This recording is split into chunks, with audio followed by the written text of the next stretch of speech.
Yo, me,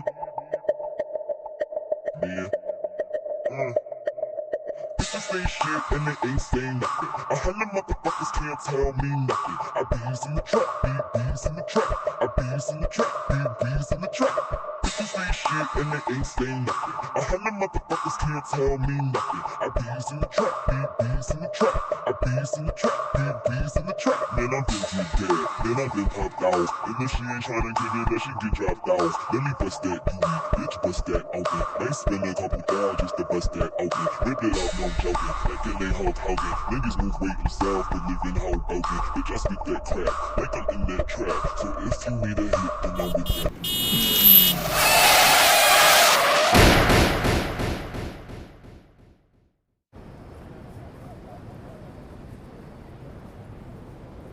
انت عبيط يعني حضرتك ولا ايه اللي انت عملته ده؟ انت مش شايف انت عملت ايه في العربية يا متخلف انت؟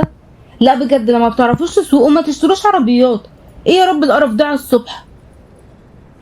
ايوه ما هو اشكالكم دول هما اللي بيخلوا البنات يطلع عليهم اشاعة ان هما ما بيعرفوش يسوقوا بسبب اشكالك. ايه ده بسبب اشكال مين يا حبيبتي؟ ما تتكلمي عدل يا ماما.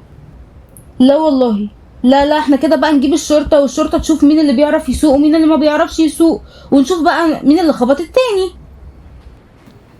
لو سمحت اتكلمي باحترام يا فندم، ما ينفعش الطريقة اللي انتي بتتكلمي بيها دي، قمة قلة الأدب. واو حضرتك بجح كمان. لا ما شاء الله ما شاء الله، كده كتير عليا والله. خير في ايه؟ اهدوا كده عشان اقدر اسمعكم. ايه اللي بيحصل هنا بقى؟ الاستاذ ده خبطني، لا ومش بس كده، ده كمان بيزعق لي وبيقول لي ان انا اللي خبطته. بجد عمرك شفت بجاحة كده؟ لو سمحت انا عايزه اخد حقي من الحيوان ده. اقسم بالله دي واحدة كدابة وبترمي بالها على اي حاجة وخلاص. هي اللي ما بتعرفش تسوق اصلا وماشية بسرعة وعمالة تسمع اغاني ومش عارف ايه. بجد يعني هي اللي ما بتعرفش تسوق اصلا. هو طبعا الغلطان وقليل الادب كمان. بس بقى اهدوا. مين فيكم اللي ما كانش ماشي على الخط؟ انا. طيب مين فيكم اللي كان ماشي بسرعة عكس السرعة الطبيعية؟ انا. طيب ده اسمه ايه بقى يا فندم؟ يعني ده اسميه ايه بذمتك؟ طيب ده اسمه ايه يا فندم؟ يعني ده اسميه ايه بذمتك؟ يعني انت يعني شايفه مين فيكم الغلطان، هو ولا انت؟ بامانه يعني. هو طبعا الغلطان وقليل الادب كمان. انتوا عبيطه ولا ايه؟ ولا ايه حوار حضرتك بالظبط؟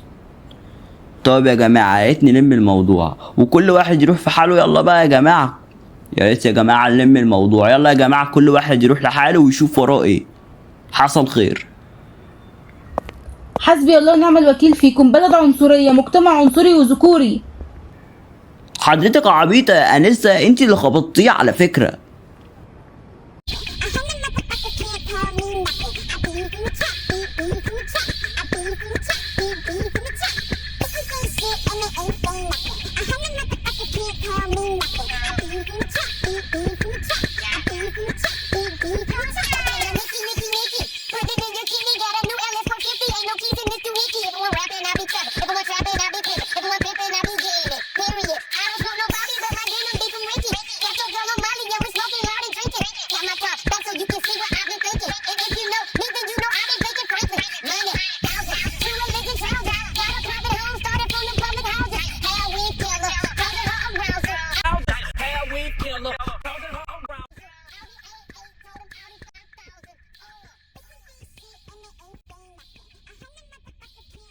عملتي ايه في الشغل؟ الدنيا تمام ولا ايه؟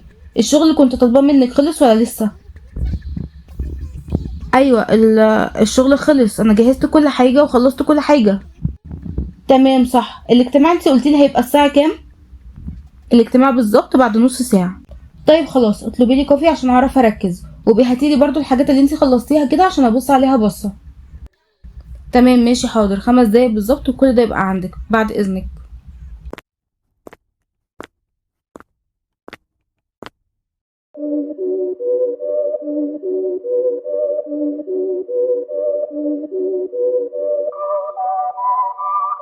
شابوه عليكي بجد، شابوه، شاطره شاطره قوي، عرفتي تاخدي الموبايل وخرجتي منها. لا بجد شابوه عليكي للمره الثالثه. ايه هي المهمه التانية يا زيزي بالله عليكي؟ عشان عايزه اخلص من كل ده وهفضل شغلانه. ايه هي المهمه التانية يا زيزي بالله عليكي؟ عشان عايزه اخلص من كل ده وهفضل في الشغلانه دي لحد امتى؟ خدي فلوسك. بصي انت ليكي 3 مهمات بتخلصيهم وبعد كده بديكي الفيديوهات وبمسح الفيديوهات من عندي وبس. اصلا انا مش مجرمه. ايه الفلوس دي؟ ايه يا بنتي مصدومه كده ليه؟ ما ده حقك، انت اشتغلتي وتعبتي لحد ما جبتي لي الموبايل، فده حقك. لا بجد، لا مش قادره هموت، انت مش طبيعيه. انت جايه تديني فلوس وبتقولي ان انا ليا 3 مهمات اخلصهم وتقولي ان انت مش مجرمه؟ انت بجد دمك خفيف قوي. قولي لي بقى، هو الحوارات اللي انت بتعمليها دي لازمتها ايه؟ وهتفضلي ماسكه عليا الفيديوهات دي لحد امتى من غير كدب؟ عرفيني يعني. لا ثواني، انت مش مصدقاني؟ على فكره انا بتكلم بجد، انت ليكي 3 مهمات بتخلصيهم وخلاص، مش هطلب منك حاجه تانية، ووعد همسح اي فيديوهات او صور عندي ليكي.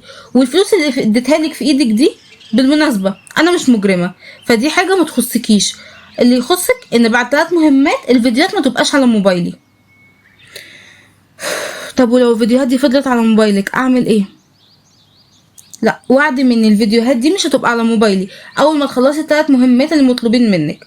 واسالي عني او اسالي فاطمه، ما انت بقيتي عارفاها يعني. انا لما بوعد حد وعد بوفي بيه مهما حصل.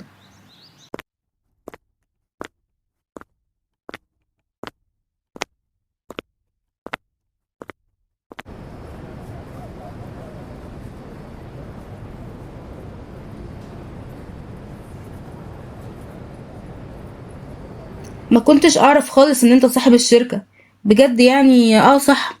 عامله ايه يا بيبي؟ وانت يا جدو لسه بتشتغل في القرف اللي انت شغال فيه ده وبتروح تدبس فيه ناس تانية، ولا بطلت؟ ولا انت مش ناوي تبطل بقى وتتوب لربنا؟ لا الصراحه مش ناوي ابطل، اظن ان دي حاجه ما تخصكيش. لا والله حاجه ما تخصنيش. بجد انت محتاج تتعالج انت وبنتك المريضه دي يا مريض. صح، كنت عايز اسال سؤال مهم كده. هو انت ايه اللي خلاك تدخل الاجتماع ده وانت عارف ان انا ابقى صاحبه الشركه؟ انت جبت منين البجاحه دي؟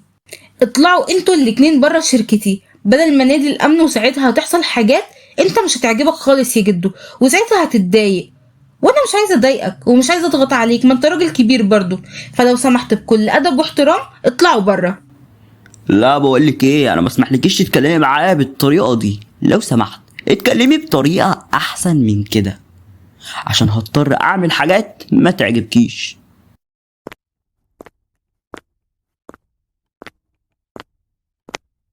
كارما كارما، انا اسفه بجد، انا ما كنتش عارفه، انا كان عقلي فين وانا بعمل كده. أه ممكن تسامحيني؟ انا مش عارفه يا كارما، بجد سامحيني.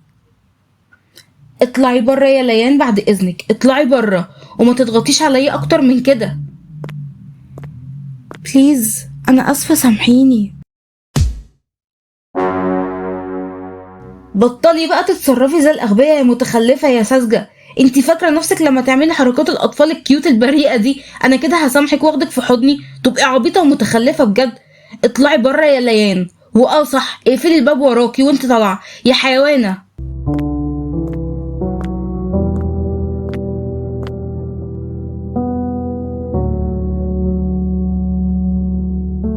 شفتي بقى اللي حصل؟ لا خير، ايه اللي حصل يا كرم؟ احكي. النهارده كان عندي اجتماع تمام مع شركه، بس الصراحه انا انشغلت ونسيت خالص اشوف مين صحاب الشركه دي، فقلت خلاص يعني مش مهم، انا كده كده هشوفهم وهقابلهم وهشوف ايه اللي هيحصل. اتصدمت بقى لما لقيتهم ان هما ليان وابو ليان. انا مصدومه بجد. انتي بتكلمي بجد؟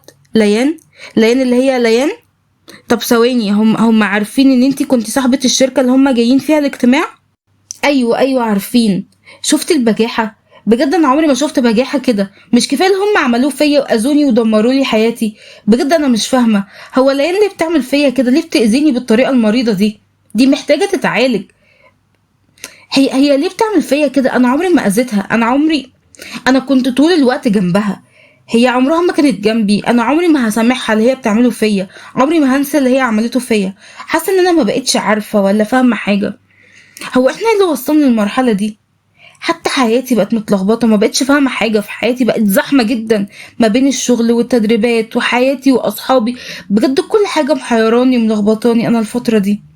انا بجد بقيت مضغوطه جدا، انا حاسه ان انا تايهه، انا مش عارفه انا بعمل ايه، حتى بقيت بعمل حاجات من غير ما افكر قبل ما اعملها. انا تعبانه قوي الفتره دي، حياتي بقت متلخبطه وما بقتش فاهمه حاجه خالص. حياتي بقت زحمه جدا ما بين الشغل والتدريبات وحياتي واصحابي. بجد كل حاجه محيراني وملخبطاني. انا الفتره دي بجد بقيت مضغوطه جدا، انا بقيت تايهه ومش عارفه مش عارفه انا بعمل ايه، حتى بقيت بعمل حاجات من غير ما افكر قبل ما اعملها. بجد انا بقيت تعبانه جدا الفتره دي. ايه ده ايه الكآبه اللي انتي فيها دي؟ لا بقولك ايه، مش لاين هي اللي تعمل فيكي كده، فكك كده منها. اهم حاجه ان انتي تبقي كويسه.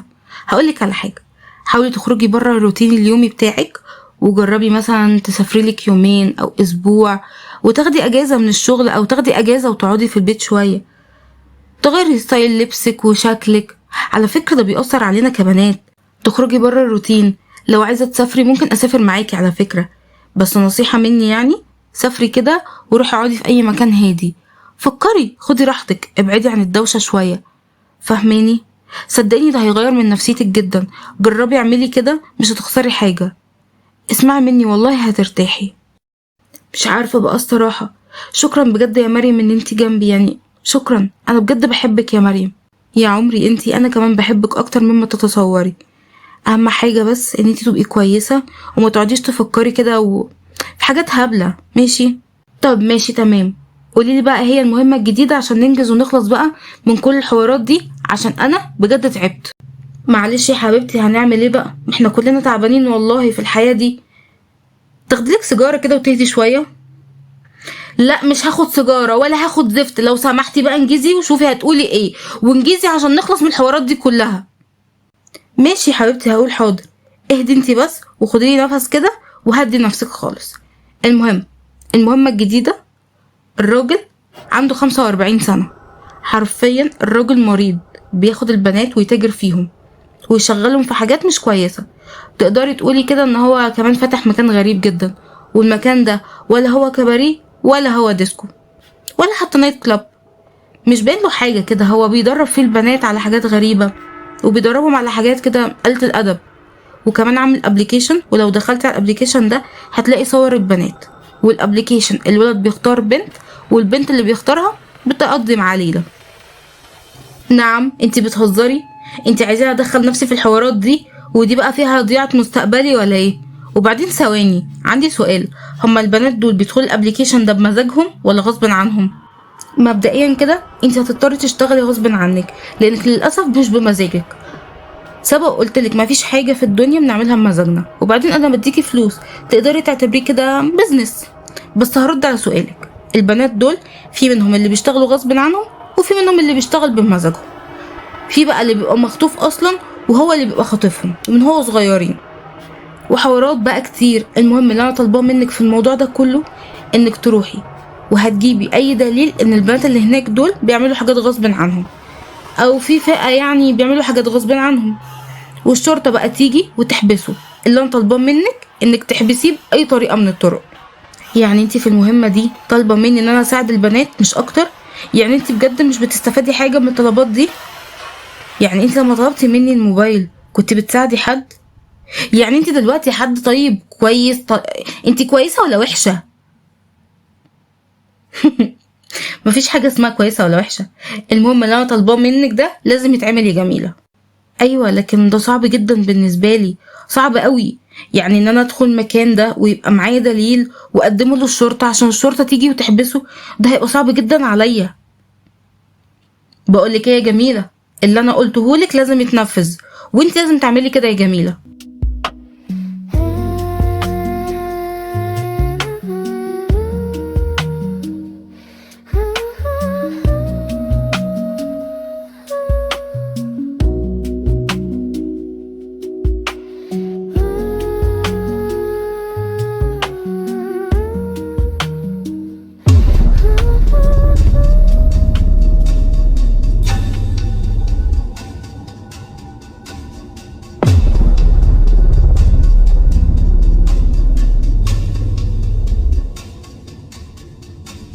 الو، ايوه انا وصلت المكان، مفيش ولا بيت ولا اي حاجة مثلا عاملة زي ديسكو او اي حاجة من كده، بالعكس ده المكان عامل زي كأنه في غابة كده.